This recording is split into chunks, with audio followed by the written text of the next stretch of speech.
وَنُفِخَ فِي الصُّورِ، اور جب سور میں پھونکا جائے گا، فَصَعِقَ مَن فِي السَّمَاوَاتِ وَمَن فِي الْأَرْضِ، تو ہر کوئی جو بھی آسمانوں اور جو بھی زمین میں ہے سب کے سب بے ہوش ہو جائیں گے، اِلَّا مَن شَاءَ اللَّهُ، مگر جسے اللہ چاہے۔ یہ قیامت کے دن کا جو سور پھونکا جائے گا نا، یہ اس سور کا ذکر ہے کہ جو روئے ارض پہ لوگ ہیں، آسمانوں میں فرشتے آباد ہیں، سب کو موت آ جائے گی سوائے جس کو اللہ چاہے گا، اور وہ ایک شخص ہے جس کی ایکسیپشن ہے۔ وہ بخاری مسلم میں حدیث ہے، نبی علیہ السلام فرماتے ہیں ایک صحابی کا، حضرت ابوبکر صدیق کا، ایک یہودی سے جھگڑا ہوا۔ اس یہودی نے کہا کہ موسیٰ علیہ السلام کو اللہ تعالیٰ نے تمام جہانوں پہ فضیلت دی۔ صحابی نے کہا کہ نبی علیہ السلام کو سارے جہانوں پہ فضیلت دی۔ آپس میں جھگڑا ہوا تو اس صحابی نے نبی علیہ السلام کی محبت میں اس یہودی کو تھپڑ مار دیا۔ یہ بخاری مسلم دونوں میں۔ مقدمہ نبی علیہ السلام کے پاس پیش ہوا، آپ نے اپنے صحابی کو ڈانٹا اور فرمایا مجھے یونس پہ بھی فضیلت مت دو، اور یونس وہ ہیں کہ جن پہ اللہ تعالیٰ کی طرف سے عطاب آیا۔ پھر اتنا عطاب کہ سورہ الصافات میں ہے کہ اگر یونس اللہ سے توبہ نہ کرتے تو مچھلی کے پیٹ سے اس دن نکالے جاتے جس دن مردے اپنی قبروں سے نکالے جائیں گے۔ اور نبی علیہ السلام فرمایا مجھے یہ بھی نہ کہو میں یونس سے افضل ہوں، کسی دوسرے نبی کو ڈیگریڈ نہ کرو میرے مقابلے پہ۔ اور پھر فرمایا کہ تم موسیٰ کی بات کر رہے ہو، قیامت والے دن سب سے پہلے اللہ تعالیٰ مجھے اٹھائے گا، لیکن میں دیکھوں گا کہ مجھ سے پہلے ہی موسیٰ علیہ السلام ہوش میں ہوں گے اور اللہ کے عرش کا پایا تھامے ہوئے ہوں گے۔ مجھے نہیں پتا کہ ان پہ قیامت کی بے ہوشی طاری نہیں ہوئی، اس بے ہوشی کے سبب جو دنیا میں اللہ کی تجلی کی وجہ سے وہ بے ہوش ہوئے، یا مجھ سے پہلے وہ زندہ کر دیے جائیں گے۔ یعنی حضرت موسیٰ علیہ السلام کو یہ جزوی فضیلت تمام پیغمبروں پہ حاصل ہے کہ سب سے پہلے ان کو قیامت والے دن اٹھایا جائے گا، یا ان پہ قیامت کی بے ہوشی طاری نہیں ہوگی، کیونکہ دنیا میں وہ ایک دفعہ بے ہوشی گزار چکے ہیں اللہ تعالیٰ کی تجلی کی وجہ سے، جو سورۃ الاعراف کے اندر آیا۔ اب دیکھیں اللہ تعالیٰ فرماتا ہے جس سے اللہ چاہے گا وہ بے ہوش نہیں ہوگا۔ ثم نفخ فیہ اخری، پھر سور میں دوبارہ سے پھونکا جائے گا۔ فاذا هم قیام ینظرون، تو سب کے سب لوگ زندہ ہو جائیں گے اور یوں کھڑے ہو کے ایک دوسرے کو دیکھنا شروع کر دیں گے، انتظار کریں گے کہ اب کیا ہونا ہے۔ واشرقت الارض بنور ربها، زمین جگمگا اٹھے گی تیرے رب کے نور سے۔ یعنی اللہ تعالیٰ اس دنیا پہ آ جائے گا جیسا کہ شان کی لائق ہے۔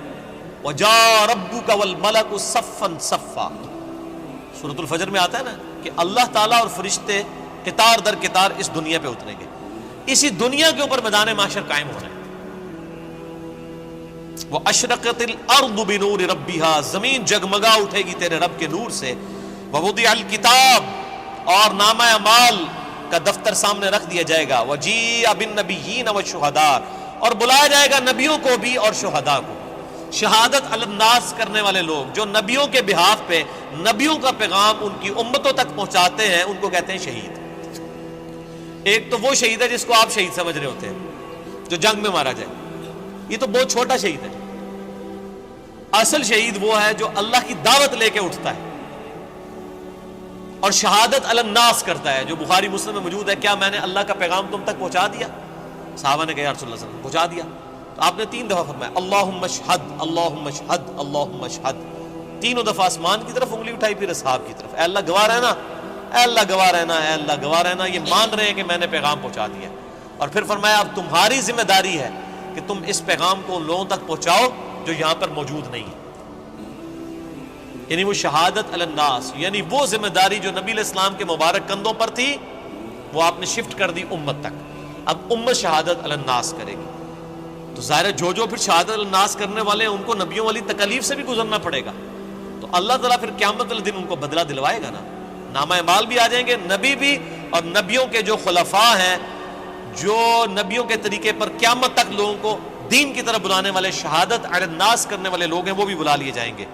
پھر کیا ہوگا؟ وَقُضِيَ بَيْنَهُمْ بِالْحَقِّ، پھر ان کے درمیان فیصلہ کیا جائے گا انصاف کے ساتھ۔ وَهُمْ لَا يُظْلَمُونَ، اور ان پر ظلم نہیں کیا جائے گا۔ وَوُفِّيَتْ كُلُّ نَفْسٍ مَّا عَمِلَتْ، اور ہر جان کو وہی کچھ بدلہ دیا جائے گا جو اس نے دنیا میں اعمال کیے ہوں گے۔ ہر جان کو بدلہ مل جائے گا۔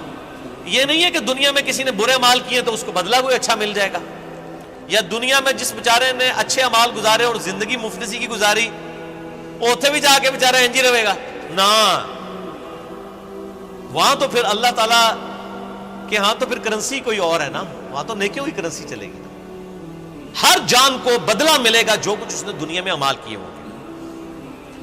وَهُوَ أَعْلَمُ بِمَا يَفْعَلُونَ اور اللہ خوب جانتا ہے جو کچھ وہ دنیا میں کام کیا کرتا ہے. اللہ کو کسی فرشتے کی, کسی نامہ اعمال کی کوئی حاجت نہیں ہے کسی کا ریکارڈ رکھنے کے لیے. ریکارڈ تو کئی ایک ریکارڈ جو ایسے نکلیں گے کہ جو اللہ کے حضور وہ نیکی شماری نہیں کی جائے گی. جو ریاکاری والی نیکیاں ہیں فرشتوں نے تو لکھی ہوگی. فرشتوں کو تو نہیں پتا کہ کسی شخص نے یہ دکھلاوے کے لیے مسجد میں ٹائلیں لگوائی ہیں اور مسجد کے کنواں کھدوایا ہے, یا مسجد میں ٹوائلٹ بنوائے, یا مسجد میں قالین بچھوا دیا, یا مسجد کے اندر اس نے ایئر کنڈیشن لگوا لیا. یہ لوگوں کو دکھانے کے لیے لگایا تھا اس نے, یا میری رضا کے لیے لگایا تھا, اللہ کی رضا کے لیے؟ یہ بات فرشتوں کو نہیں پتا. فرشتے علم غیب تو نہیں جانتے, اسی لیے ان کے نامہ اعمال میں ایسی نیکیاں نکلیں گی. صحیح مسلم میں حدیث نہیں ہے قیامت والے دن ایک سخی کو, ایک شہید کو اور ایک قاری کو بلایا جائے گا, اللہ تعالیٰ تینوں کو اپنی نعمتیں گنوائے گا. تو وہ قاری کہے گا یا اللہ میں نے تیری خاطر قرآن پڑھایا. اللہ فرمائے گا جھوٹ بولتا ہے, تو نے اس لیے پڑھایا کہ لوگ تجھے قاری کہیں. شہید کو بھی کہا جائے گا تو نے اس لیے جان دی کہ لوگ تجھے بہادر کہیں. اور سخی کو کہا جائے گا تو نے اس لیے اتنا مال خرچ کیا کہ لوگ تجھے کہیں بڑا یہ نیکو کیا کار ہے, بڑا سخی ہے, اور تمہیں دنیا میں تمہارا اجر مل چکا ہے, اب میرے ہاں تمہارے لیے کوئی اجر نہیں ہے. فرشتوں نے تو ان کو سخی شہید تو لکھا ہی ہوا تھا نا, تو فرشتوں کا ریکارڈ تو اس پہ تو اللہ تعالیٰ نے فیصلہ نہیں کرنا. فیصلہ تو اللہ تعالیٰ نے اپنے علم کی بنیاد پہ کرنا ہے کہ کس کے اعمال واقعی میرے لیے تھے اور کس کے نہیں. اسی لیے ریاکاری کو شرک اصغر کہا گیا. اب آخری رکوع آ رہا ہے وَسِيقَ الَّذِينَ كَفَرُوا إِلَىٰ جَهَنَّمَ زُمَرًا. قیامت والے دن دوزخیوں کو, کافروں کو, بات نہ ماننے والوں کو ہانکا جائے گا دوزخ کی طرف گروہ در گروہ. اس میں مسلمان بھی شامل ہوں گے, اس میں کافر بھی شامل ہوں گے. وہ مسلمان جو عملاً کافر تھے, صرف وہ شناختی کارڈ میں مسلمان تھے, نماز کوئی نہیں پڑھتے تھے.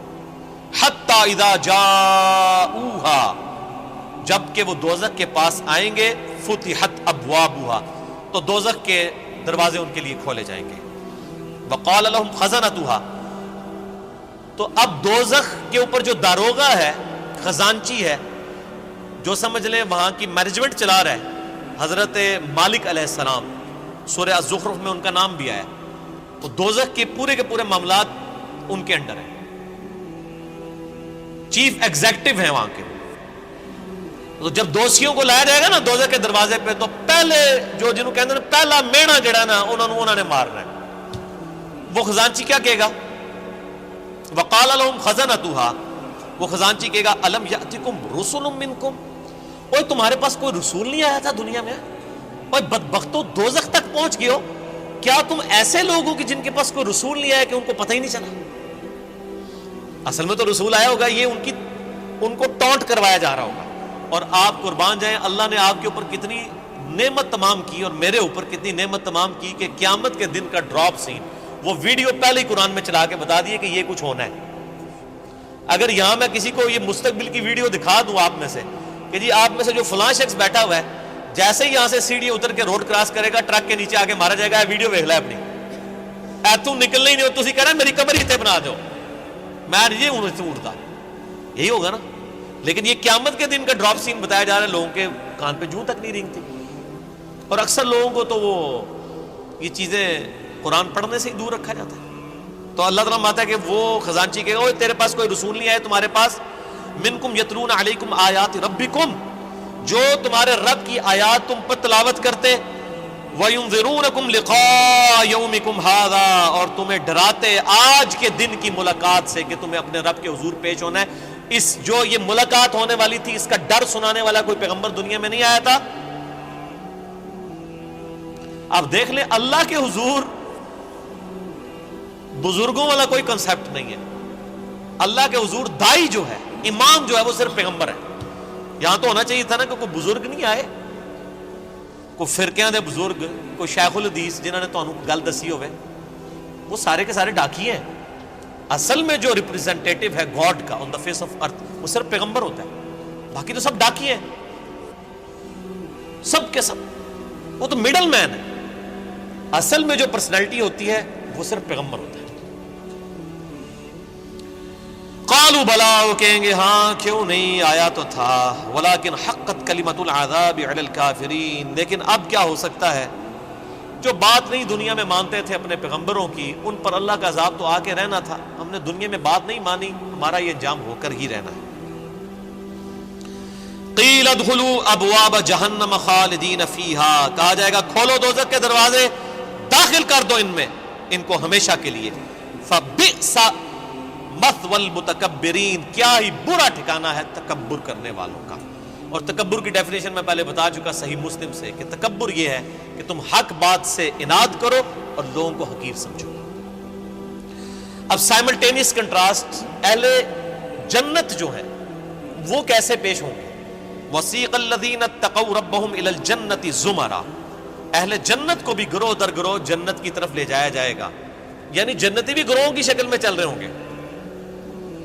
ظاہر ہے کہ کسی ایک دائی کی آواز پہ لبیک کسی نے کہا ہوگا، یعنی ہر زمانے میں حق کی آواز بلند کرنے والے لوگ موجود ہیں جنہوں نے اپنی عبادت نہیں کروائی، اللہ کی عبادت کروائی۔ ایک وہ لوگ آواز بلند کرنے والے ہیں جنہوں نے اپنی تجوریاں بھری، جنہوں نے اپنے نذرانے بھرے، جنہوں نے لوگوں کو اپنی ذات کی طرف لگایا، اور جب ان سے کہا گیا کہ اللہ کے ساتھ لگاؤ تو کیا جو پیچھے تو اللہ ہی ہے نا جی، اور جب کہا گیا کہ نبی علیہ السلام کے ساتھ لوگوں کو جوڑو تو انہوں نے کہا جی یہ بزرگ جو ہیں جو ہمارے امام ہم نے کھڑے کیے ان کے پیچھے نبی علیہ السلام ہی ہے۔ نبی علیہ السلام کو بھی بیک فٹ پہ کر دیا، اللہ کو بھی بیک فٹ پہ کر دیا۔ ان بزرگوں کی بات نہیں ہو رہی، واقعی جنہوں نے اللہ کی دعوت دی ہے، شہادت علی الناس کرنے والے گروہ در گروہ جنت میں داخل کیے جائیں گے۔ حتی اذا جاؤہا، یہاں تک کہ جب وہ جنت کے دروازوں کے پاس پہنچیں گے، وفتحت ابوابها، تو جنت کے دروازے پہلے ہی کھلے ہوں گے۔ پوائنٹ ٹو بی نوٹڈ، دوزخیوں کے لیے دروازے پہنچنے کے بعد کھولے جائیں گے، اور جنتیوں کو جب جنت کے دروازے پہ لایا جائے گا تو پہلے ہی کھولے ہوئے ہوں گے۔ اللہ تعالیٰ ان کو ایک لمحے کے لیے بھی تکلیف نہیں دینا چاہے گا کہ ان کے لیے کوئی سسپینس باقی ہو کہ پتہ نہیں اب یہ کون سا دروازہ کھولنے والا ہے، اور جنت کی خوشبو کتنی دور سے آ رہی ہوگی، تو پہلے ہی جنت کے دروازے کھلے ہوں گے، اتنا ڈیلے بھی اللہ تعالیٰ ان کے لیے نہیں کرے گا۔ وہاں پہ خزانچی نے کیا کہا تھا، تمہارے اندر کوئی رسول نہیں آیا کہ تمہیں کوئی صحیح بات بتاتا؟ وہ کہیں گے ہاں جی آیا تھا لیکن ہم نے بات نہیں مانی۔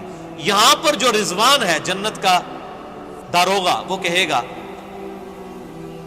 وقال لهم خزنتها، کہے گا جنت کا خزانچی سلام علیکم، کہے گا تم پر سلامتی ہو، طبتم، اور بڑے ہی اچھے رہ گئے ہو تم لوگ، بڑے پاک صاف لوگ ہو تم، فادخلوها خالدین، اب ہمیشہ کے لیے جنت میں داخل ہو جاؤ۔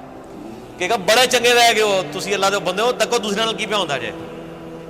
وقالوا الحمد للہ الذی صدقنا وعدہ، اب ظاہر ہے جنتی جو ہیں ان کی تو پھر روش ہی کچھ اور ہے، وہ کہیں گے تمام تعریفیں اس اللہ کے لیے جس نے ہم سے جو وعدہ دنیا میں نبیوں کے ذریعے کیا تھا نا کہ دنیا میں اللہ کی مان کے چلو تو جنت تمہاری مرضی کی تمہیں ملنے والی ہے، تمام شکر اس اللہ کا ہے جس نے اپنا وعدہ پورا کیا۔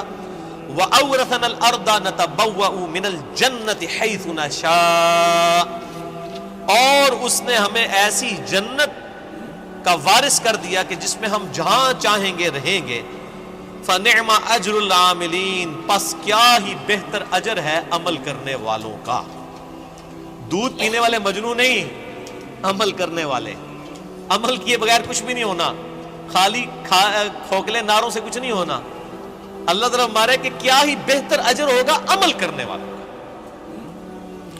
وَتَرَى الْمَلَائِكَةَ حَافِّينَ مِنْ حَوْلِ الْعَرْشِ، تم دیکھو گے اس دن کہ فرشتے اللہ کے عرش کے گرد جو ہے وہ گھیرا ڈالے ہوئے ہوں گے، یسبحون بحمد ربہم، اپنے رب کی تسبیح بیان کر رہے ہوں گے حمد کے ساتھ۔ وہ بخاری مسلم میں آ گیا، بخاری کی آخری حدیث یہی ہے۔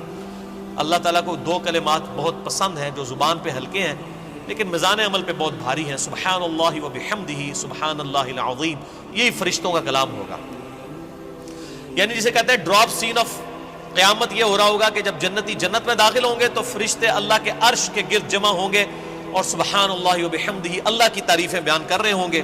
وقضی بینہم بالحق، اور ان کے درمیان فیصلہ کیا جائے گا حق کے ساتھ، پرپز فل، با مقصد۔ جس نے دنیا میں اچھے مال کیے اسے اچھا بدلہ، جس نے برے مال کیے اس کے لیے برا بدلہ۔ وقیل الحمد للہ رب العالمین، اور ہر طرف سے یہ صدا آ رہی ہوگی، الحمد للہ رب العالمین، الحمد للہ رب العالمین۔ یہ قیامت کے دن کا ترانہ ہوگا، الحمد للہ رب العالمین۔ کیوں؟ یہ ساری کائنات اسی نے سجائی، اسی نے مخلوقات کا سلسلہ شروع کیا، اسی نے زندگی اور موت کے معاملات رکھے۔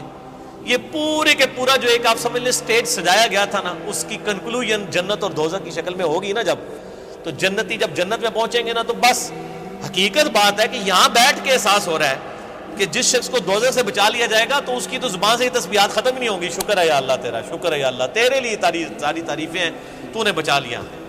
تو قیامت کے دن حمد کا ترانہ کیا ہوگا؟ الحمد للہ رب العالمین، تمام تعریفیں اللہ کے لیے، ہر طرف سے یہ ندا آ رہی ہوگی، الحمد للہ رب العالمین، الحمد للہ رب العالمین، الحمد للہ رب العالمین۔ اور یہاں لوگوں نے وہ اپنے بزرگوں کے نعرے بنائے ہوئے ہیں، وہ جی ہم تو اس طریقے سے نعرہ مارتے ہوئے جائیں گے، اسی تے ادھر کٹھے ہوواں گے، اسی اینج ہوواں گے، او بھائی کچھ بھی نعرے نورے نہیں ہوتے۔ ایک اللہ کی حکومت ہے، لمن الملک اليوم للہ الواحد القہار، آج کے دن کس کی بادشاہت ہے؟ ایک اکیلے اللہ کی، جو سب پہ چھایا ہوا ہے۔ اسی پہ سورہ الزمر مکمل ہوئی۔ اب سورۃ المؤمن انشاءاللہ اگلی کلاس میں شروع کریں گے، ہمارا ٹائم پورا ہو چکا ہے۔ اینڈ پہ اللہ سے دعا کرتے ہیں کہ اللہ تعالی ہمیں ان لوگوں میں شامل فرمائے کہ جو جنت میں جائیں گے اور ان کی زبانوں پر حمد کا ترانہ ہوگا، الحمدللہ رب العالمین۔